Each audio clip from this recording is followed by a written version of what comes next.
Hello नमस्कार दोस्तों, मैं हूं गोविंद शर्मा। ए स्टडी में आपका स्वागत है। जैसे कि अपने स्ट्रेंथ ऑफ मटेरियल के अंदर अपन ने डिप्लोमा बेसिस जो क्लासेस चल रही थी उसके अंदर एसएफडी बीएमडी हो चुकी है।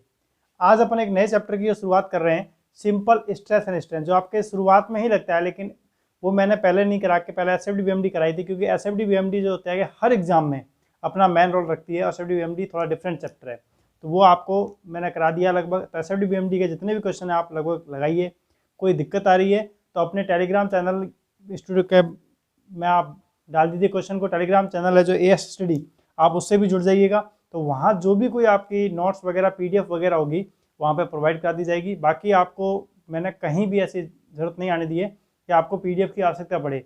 अपन सीक्वेंस से पढ़ाई कर रहे हैं, सीक्वेंस से आप नोट्स बनाते जाइए, कहीं भी दिक्कत नहीं आएगी। और जो जेई का बैच चल रहा है वो भी कंटिन्यू चालू रहेगा। ठीक है, तो आज अपन simple stress and strain chapter के बारे में बात करेंगे। ठीक है, तो आज अपन एसएम के सिंपल स्ट्रेन जो बीटेक डिप्लोमा की क्लासें हैं ये उसके वो चैप्टर हैं, ये सिंपल स्ट्रेस एंड स्ट्रेन। तो आज अपन स्ट्रेस एंड स्ट्रेन के बारे में जानेंगे। ठीक है, तो स्ट्रेस एंड स्ट्रेन क्या होता है? सिंपल स्ट्रेस एंड स्ट्रेन के चैप्टर है जो कि किसी स्ट्रेंथ ऑफ मटेरियल के अंदर अपने लगता है। स्ट्रेस क्या होता है, स्ट्रेन क्या होती है, और ये कैसे डेवलप होते हैं, इनका मेन रोल क्या होता है, स्ट्रेस किसके कारण डेवलप हो रहा है, क्या स्ट्रेन हो रही है। तो देखिए, मान लीजिए स्ट्रेस स्ट्रेन कैसे डेवलप होगा। अब आप कोई बॉडी है, मान लीजिए ये कोई बॉडी है, ये कोई बॉडी है, इस पर क्या होगा, अपन लोड लगाएंगे, एक्सटर्नल लोड लगाएंगे। तो लोड लगाएंगे तो पी, मान लो इसको मैंने स्ट्रेस करता हूँ, खींचता हूँ। तो अब जो बॉडी पर अपन लोड लगाते हैं तो लोड लगने के कारण बॉडी क्या होगी, अपने शेप को चेंज करेगी। भाई अपन किसी भी चीज़ को पुश करते हैं या धक्का देते खींचते हैं तो लोड के कारण उसके शेप में क्या होता है, चेंज आता है, डिफॉर्मेशन चेंज आएगा, उसके मूवमेंट्स में इफेक्ट आएगा। बॉडी के ऊपर क्या होगा, लोड के कारण क्या इफेक्ट आएंगे। इस लोड के कारण जो भी अपन एक्सटर्नल लोड लगाएंगे, अपन एक्सटर्नल लोड समझते जाइए एक बार, सारी चीज़ें बाद में लिखाना बता दूँ कहाँ से लिखना है। एक्सटर्नल लोड लगाएंगे तो ये सारे जो बॉडी में चेंज आ रहे हैं, बॉडी में डिफरेंट चेंज होंगे, वो किसके कारण होते हैं, लोड के कारण। किसके कारण होते हैं, लोड के कारण।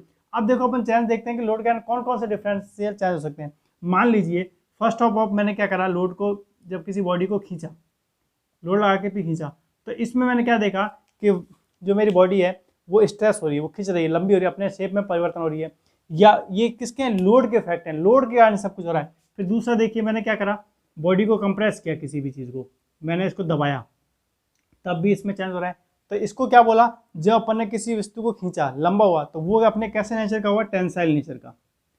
कैसे नेचर का हुआ, टेंसाइल नेचर का। और जब मैं इसको कंप्रेस किया, क्या हो गया, कंप्रेस किया, दबाया, तो ये कैसा फोर्स हो गया मेरे पास, ये कंप्रेसिव फोर्स हो गया मेरे पास। क्या हो गया, कंप्रेसिव फोर्स हो गया। अब इसी तरह मैं क्या करूँ, बॉडी को अगर मैं रोटेट कराना चाहूँ, तो मान लीजिए ये मेरी कोई बॉडी है। अब इसको मैंने क्या करा, विपरीत फोर्स लगाया पी, और इधर फोर्स लगाया पी, और इधर भी मैंने अपोजिट फोर्स लगाया बराबर। तो मैंने क्या किया, इस बॉडी को रोटेट कराना चाहा, मरोड़, जिसको अपन क्या बोलते हैं, मरोड़ या टॉरिजन। ये क्या बोलते हैं अपन, टॉरिजन, मरोड़ भी करती। तो ये सब किसके इफेक्ट हैं, लोड के कारण। ये सब हो किसके कारण रहा है, लोड के कारण हो रहा है। तो इसको मैंने क्या बोला, ट्विस्ट आया, तो मेरे पास क्या हुआ है, ट्विस्ट या मरोड़ आया, मरोड़, इसको टॉरिजन। ये सब चीज़ जाके लोड के इफेक्ट आगे जाके क्या करेंगे, चैप्टर का रूप ले लेते हैं। इसी तरह मैंने बॉडी को देखा, तो बॉडी, उसमें मैंने क्या करा, एक फोर्स इधर लगाया, एक फोर्स इधर लगाया, लेकिन इनकी डिफरेंस ऑफ प्लेन दोनों की डिफरेंट थी। भाई जिसकी न्यूट्रल एक्सिस से प्लेन थी, जैसे ये फोर्स काम कर रहे थे, एक ही एक्स पे काम कर रहे थे, ये भी। लेकिन जब मैंने शेयर स्ट्रेस लगाया तो ये मेरा क्या हुआ, इसको बोला मैंने शेयर फोर्स। क्या बोला मैंने, शेयर फोर्स। शेयर फोर्स इसके कारण क्या डेवलप होगा, शेयर फोर्स का, शेयर स्ट्रेस। तो वही चीज़ें हैं। तो यहाँ से अपन क्या समझ रहे हैं, यहाँ से अपन ही पढ़ रहे हैं कि किसी भी बॉडी में जो स्ट्रेस डेवलप हो रहे हैं, डिफरेंट टाइप के स्ट्रेस डेवलप होंगे, या इफेक्ट चेंज होंगे, वो टेंसाइल नेचर होगा या कंप्रेसिव नेचर होगा, या डिफरेंट जो भी बॉडी में चेंजेस आएंगे, वो किसके कारण आ रहे हैं, उनका इफेक्ट किसके कारण है, लोड के कारण। किसके कारण, लोड के कारण। अब अपना चैप्टर है सिंपल स्ट्रेस एंड स्ट्रेन। ये तो आपने बेसिक जाना कि हाँ भाई कोई भी बॉडी है, कोई भी चीज़ है, उस पर जो चेंज आ रहा है, अपन जैसे अपन सिविल इंजीनियरिंग की बात करेंगे तो अपन सिर्फ जो बिल्डिंग स्ट्रक्चर संबंधित स्ट्रक्चर उनके बारे में पढ़ते हैं। मैकेनिकल वाले जो है वो मशीन से संबंधित जो स्ट्रक्चर उनके बारे में। काम सारा लोड से होगा, इफेक्ट जो आ रहे हैं वो किसके कारण आ रहे हैं, लोड के कारण ही आ रहे हैं। तो अब देखो अपन एक एक करके इन चीज़ों को डिटेल से समझेंगे।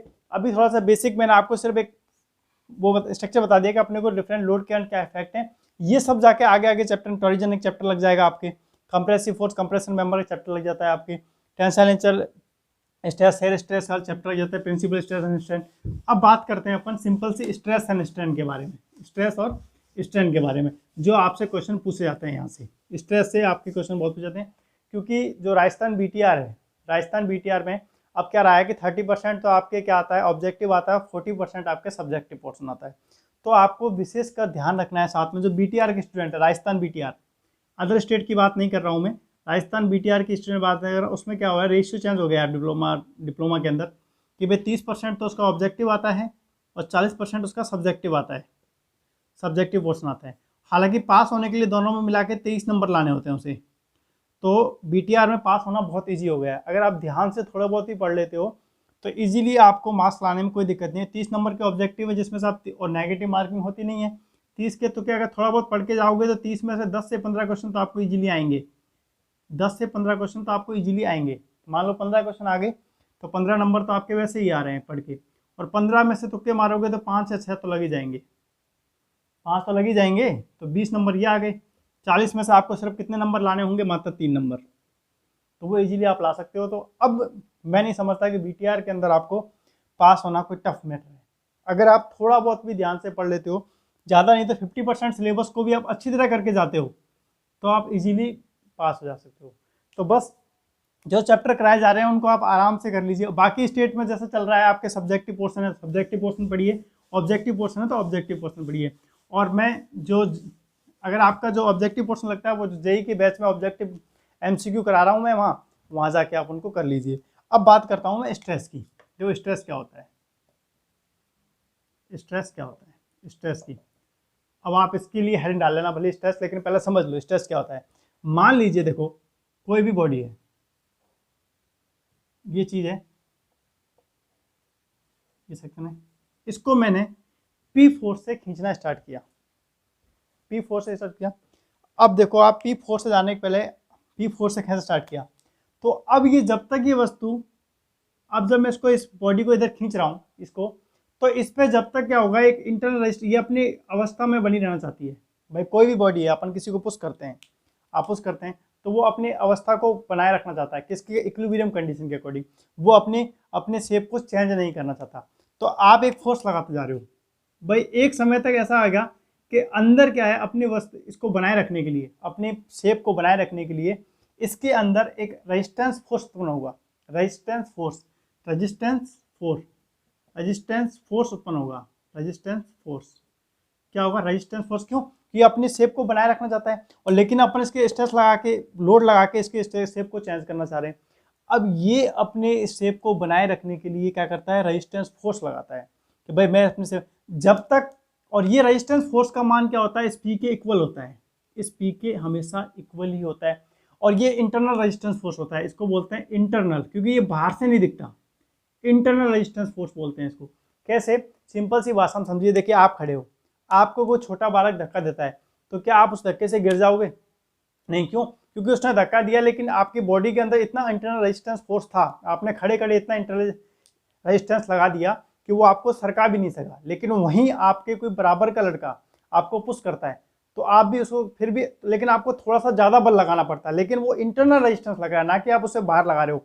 पुश वो आपको कर रहा है, लेकिन आप आराम से खड़े हो, लेकिन अंदर से आप क्या कर रहे हो, एक इंटरनल रेजिस्टेंस फोर्स उत्पन्न कर रहे हो, जिससे आपको धक्का है।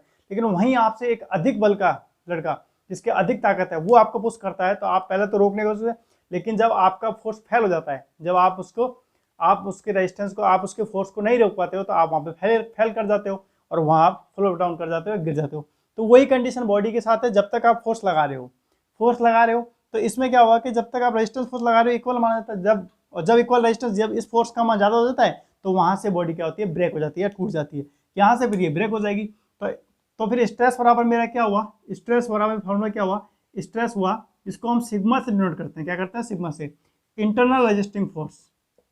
ध्यान रखना, इसकी जो एक्चुअल जो फॉर्मूला होता है ये होता है इंटरनल रेजिस्टेंस फोर्स अपॉन में एरिया, इसको सिंपल भाषा में ये बोलते हैं। अब आपने इंटरनल रेजिस्टेंस फोर्स बोलते हैं स्ट्रेस, स्ट्रेस बराबर क्या हो गया, फोर्स अपॉन एरिया। आप इसको लिखती हो तो ये आपका जो सिर्फ फोर्स अपॉन एरिया नहीं होता है, इंटरनल रेजिस्टिंग फोर्स होता है। अब सर लेकिन इसको लिखा जाता है फोर्स, लेकिन जब न्यूमेरिकल करते हैं क्योंकि थोड़ा बहुत आपने पढ़ा होगा तो उस पर लिखा होता है कि एक बॉडी है, उस पर इतना स्ट्रेस काम कर रहा है। मान लीजिए इतना फोर्स 50 किलोमीटर का लोड काम कर रहा है और उसका cross section area 2 kilometre metre square है। 50 किलोमीटर पर मीटर स्क्वायर का आपका क्या कर रहा है, फोर्स काम कर रहा है भाई इतने एरिया पे, और 2 किलोमीटर आपका इसका है 2 मीटर स्क्वायर इसका क्या है, एरिया है। तो आप उसमें 50 किलोमीटर का लोड काम कर रहा है और 2 मीटर स्क्वायर क्या है उसका एरिया है, तो आप स्ट्रेस निकालिए। तो आप कहते हो तो ये तो बाहरी फोर्स होता है, बाह्य फोर्स होता है, एक्सटर्नल फोर्स होता है। तो एक्सटर्नल फोर्स होता है तो इसको फिर अपन यहाँ पे इंटरनल रेजिस्टिंग फोर्स क्यों लेते हैं? तो मैंने आपको क्या बताया था कि जो एक्सटर्नल फोर्स होता है उसके इक्वल ही इंटरनल रेजिस्टिंग फोर्स काम करता है। कैसे करता है सर, क्या नेचर का होता है?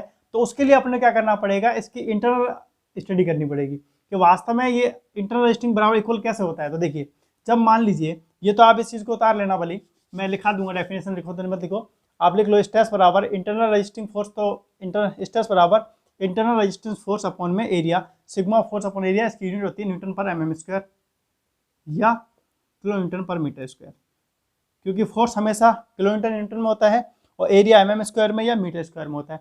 अब बात करते हैं कि जो अपन एक्सटर्नल फोर्स को और इंटरनल रेजिस्टिंग फोर्स को अपन इक्वल क्यों लेते हैं।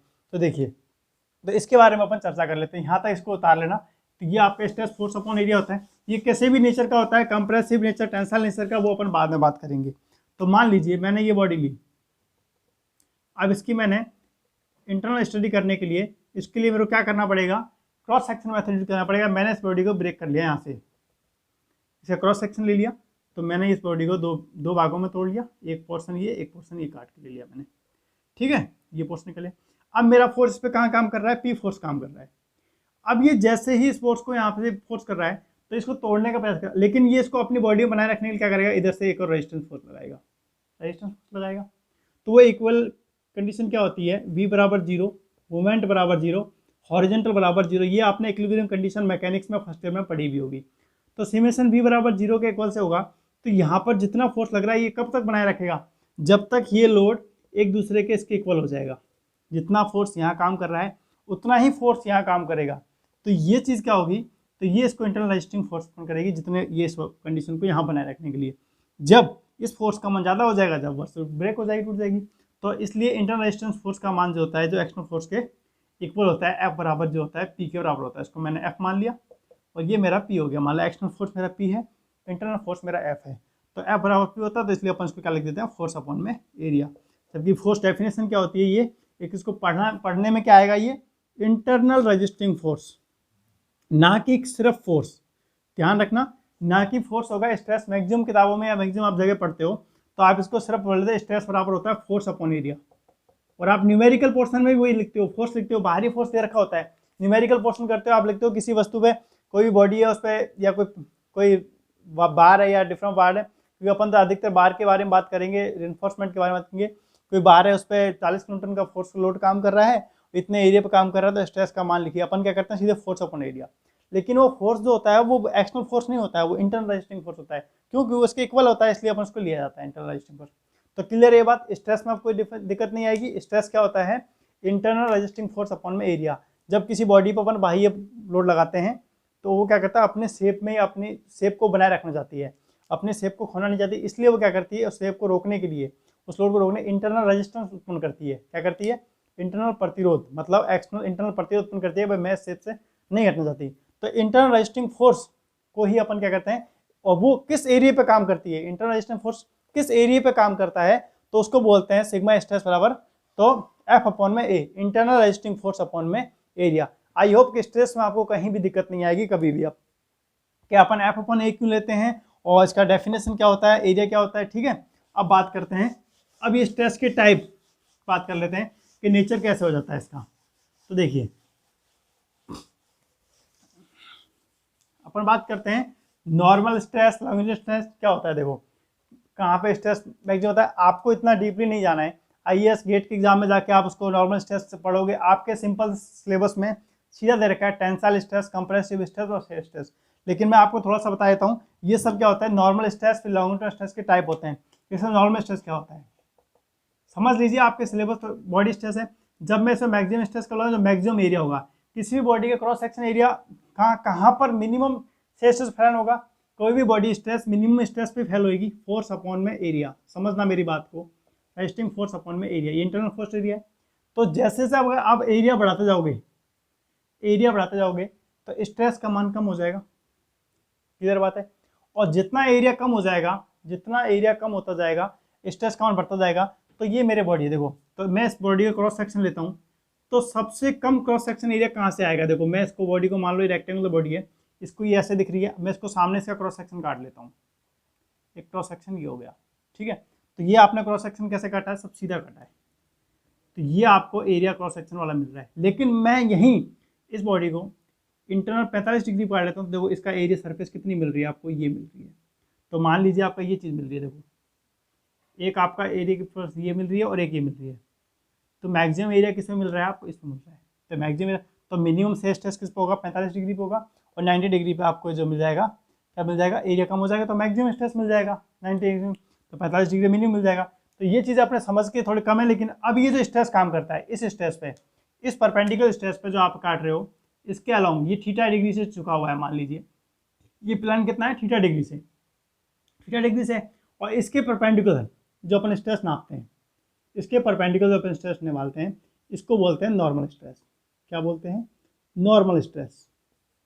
और यहीं अगर अपन मान लेते हैं, यहीं अपन बॉडी में यूँ मान लेते हैं कि मान लीजिए मेरा जो एक्स क्रॉस सेक्शन है वो ऐसे काटा हुआ परपेंडिकुलर, और मैं इसके लॉन्गिट्यूडल स्ट्रेस ले रहा हूँ, तो ये मेरा स्ट्रेस जो होगा, इस डायरेक्शन में जो मेरा स्ट्रेस निकलेगा वो मेरा निकलता है लॉन्गिट्यूडनल स्ट्रेस। क्या बोलता है? लॉन्गिट्यूडनल स्ट्रेस निकलता है।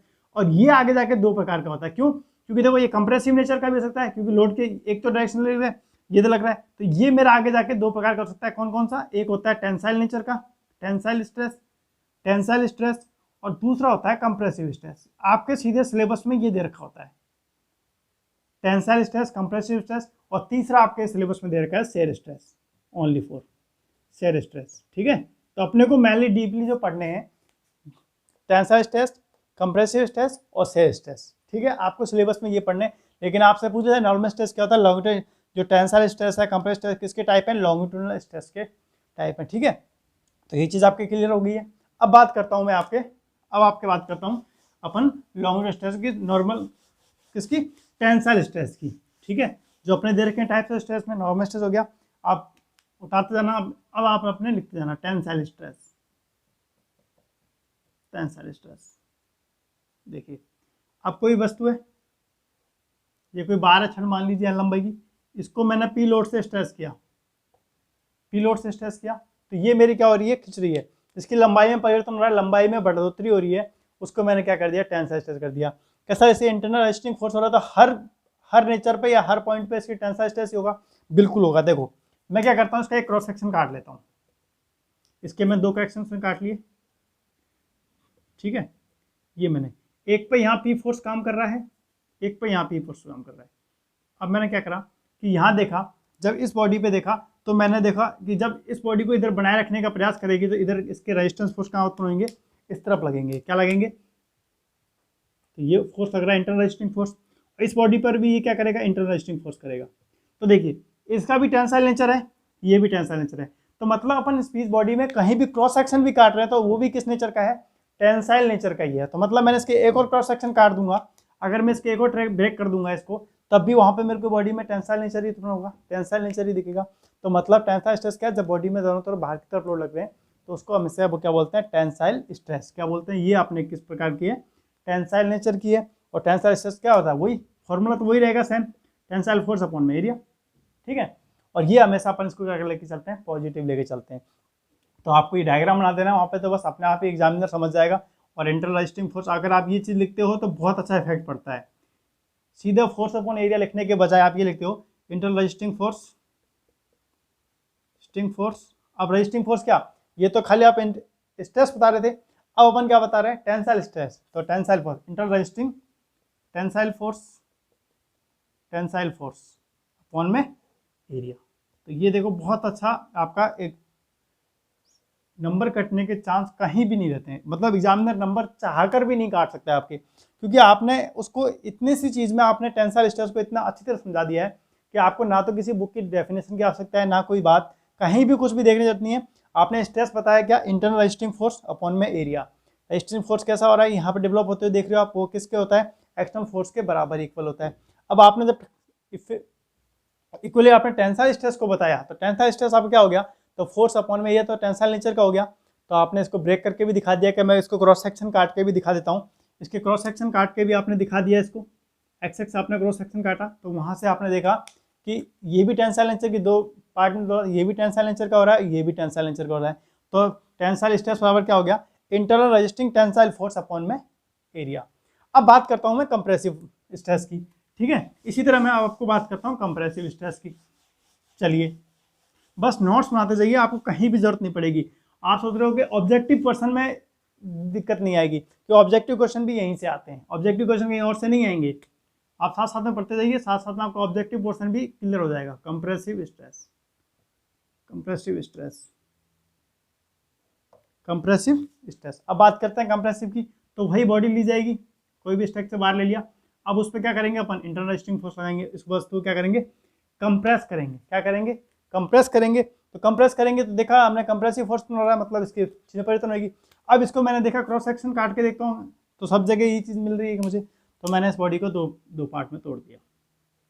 तो यहाँ से मैंने इसमें कंप्रेसिव फोर्स लगा रहा हूँ, और इस दूसरा पोर्शन इसका मेरा गिरा, इस पर भी कंप्रेसिव फोर्स भी लग रहा है। तो जब ये बॉडी को इसको कंप्रेसिव फोर्स लग रहा है, तो ये इसको दबा रही है, तो इसको दबाने रोकने के लिए क्या करेगा, ये बाहर की ओर धक्का देगा ना, भाई तू मुझे मत दबा। अपने को अपन जैसे आपने घरों में छोटे बच्चों खेलते देखा होगा कि वो कि दरवाजे को 2-3 बच्चे उस साइड हो जाते हैं, दरवाजे के 2-3 बच्चे साइड हो जाते हैं, वो बाहर से अंदर की ओर धक्का देने की कोशिश करते हैं और अंदर से बाहर की ओर धक्का देने की कोशिश करते हैं। अब जिसमें ज़्यादा दम होता है वो रोक लेता है। तो इसी प्रकार जब बॉडी अपन बाहर से एक्सटर्नल फोर्स लगा रहे हैं, तो वो इस बॉडी को या इस बार को दबाने की कोशिश कर रहा है, लेकिन यहाँ से इंटरनल रेजिस्टिंग उतना ही इंटरनल रेजिस्टिंग फोर्स उत्पन्न हो रहा है F, और उतना ही इंटरनल रेजिस्टिंग फोर्स हो रहा है F। तो ये F बराबर जो क्या होता है वो P के बराबर ही होता है, ये बात आप जानते हो। तो इसी तरह तो कंप्रेसिव स्ट्रेस की फॉर्मूला क्या हो जाएगा आपका पास, कंप्रेसिव स्ट्रेस क्या हो जाएगा, internal resisting compressive force upon में एरिया, ठीक है, क्रॉस सेक्शन एरिया। ये जो एरिया होता है वो क्रॉस सेक्शन एरिया होता है, ठीक है, क्रॉस सेक्शन एरिया। तो ये आपकी बात होगी कंप्रेसिव स्ट्रेस की बात। अब बात कर लेते हैं शेयर स्ट्रेस की, ठीक है, समझ में आती जा रही है। चलिए अब बात करते हैं अपन शेयर स्ट्रेस की, शेयर स्ट्रेस की। साथ साथ में नोट्स बनाते रहना, कहीं भी जरूरत नहीं पड़ेगी आपको किसी भी पीडीएफ की। तीसरी बात करते हैं शेयर स्ट्रेस की, शेयर स्ट्रेस। अब शेयर स्ट्रेस क्या होगा, तो शेयर स्ट्रेस क्या होगा, देखो ये मान लीजिए कोई बॉडी है, क्रॉस सेक्शन है, इसका मैंने ये मान लिया इसका न्यूट्रल एक्सिस है। तो शेयर फोर्स शेयर स्ट्रेस क्या होता है, जब देखो जब वस्तु एक प्लेन से दूसरे प्लेन पे एक दूसरे के ऊपर फिसले, तो उसको बोलते हैं अपन शेयर फेलियर। जब भाई वस्तु एक अपने अक्ष से टूट जाए, मान लीजिए अब तक जितने फोर्स काम कर रहे थे, आपने टेंसाइल फोर्स में फोर्स देखा, दोनों का जो नेचर था एक ही प्लेन पे था। कंप्रेसिव फोर्स की बात देखी आपने, तो जब भी कंप्रेस कर रहा था तब भी उनका लाइन ऑफ नेचर जो था वो एक ही था न्यूट्रल एक्सिस पे। लेकिन जैसे ही मैं शेयर स्ट्रेस की बात करूंगा तो इसका क्या होगा कि लाइन ऑफ नेचर अलग अलग होगा, ये पी इधर काम कर रहा है, ये पी इधर काम कर रहा है। तो इनका जो लोड है जिसकी न्यूट्रल एक्सिस के विपरीत है, एक दूसरे के प्लेन से बिल्कुल डिफरेंट है, ये अप साइड लग रहा है, डाउन साइड लग रहा है। या फिर हो सकता है कंप्रेसिव नेचर टेंसाइल दोनों नेचर के हो सकते हैं, वो कोई डिपेंड नहीं करता मैटर, लेकिन दोनों की लाइन ऑफ एक्सिस अलग अलग है। तो अब क्या करेंगे, जो ऊपर वाला पोर्शन तो क्या करेगा, इसको बाहर से इधर साइड खींचने की कोशिश करेगा, इधर वाला पोर्शन क्या करेगा इसे, और ये अंदर क्या करेंगे इसमें, तो यहाँ पर इंटरनल रेजिस्टिंग फोर्स डेवलप होगा इस जगह। तो भाई ये अपनी शेप में बना रहना चाहेगा, लेकिन जैसे ही फोर्स का मान होगा तो ये वस्तु क्या हो जाएगी, एक दूसरे से ब्रेक हो जाएगी, यहाँ पर ऐसे ब्रेक हो जाएगी। अगर जब ये होता है तो यहाँ पर ये जो स्ट्रेस होगा इसको बोलते हैं अपन कैसा स्ट्रेस, शेयर स्ट्रेस। जो एक्सेस देखो मान लीजिए ये दो एक्सेस एक चीज को मान लीजिए, अब मैं इसको इस ब्लैक मार्कर को तो मैं इस साइड ऊपर खींचने की कोशिश कर रहा हूँ और ब्लू को इधर खींचने की कोशिश कर रहा हूँ। तो देखो जब तक इधर जो फ्रिक्शन हो रहा है, इन दोनों प्लेन के बीच में जो फ्रिक्शन हो रहा है, इंटरनल रेजिस्टिंग फोर्स हो रहा है एक दूसरे को अपनी जगह रोकने के लिए कि भाई ये चीज़ इससे यहाँ जुड़ी रहे, और ये चीज़ ये ब्लैक वाला चाहता है कि ब्लू वाला मेरे साथ आ जाए, ठीक है, तो ये से जाए ब्लैक वाला सोचता है ब्लू वाले को मैं साथ ले लूँ, और ब्लू वाला मार कहता है कि मैं ब्लैक वाले को बाहर ले लूँ। तो क्या होता है, दोनों की लाइन ऑफ एक्सिस अलग हो गई, तो क्या होता है जब लोड ज़्यादा फोर्स का मान ज़्यादा हो जाता है तो दोनों एक दूसरे के प्लेन से क्या होता है, फैल हो जाते हैं ऐसे। तो ये अपना क्या होता है, शेयर फेलियर, इसको बोलते हैं शेयर फेलियर। और जो ये हो रहा है अपने क्या हो रहा है, शेयर स्ट्रेस हो रहा है। तो इस प्रकार शेयर स्ट्रेस, तो ये अपने हो गया स्ट्रेस की कहानी आपके सिलेबस में मतलब इतने आता है स्ट्रेस वगैरह, और इनकी यूनिट आपको पता है क्या होती है, न्यूटन पर मीटर स्क्वायर, तीनों की सेम रहेगी। ठीक है, आज के लिए इतना ही, थोड़ा लाइट इशू आ गया। ठीक है, अगले बाकी लेक्चर अपन क्या कल करेंगे, थोड़ा सा लाइट का इशू आ गया है, तो अपन नेक्स्ट लेक्चर में इसको आगे कंटिन्यू करेंगे। ठीक है, वीडियो अच्छी लगी हो तो लाइक कमेंट शेयर जरूर करें। Thank you so much.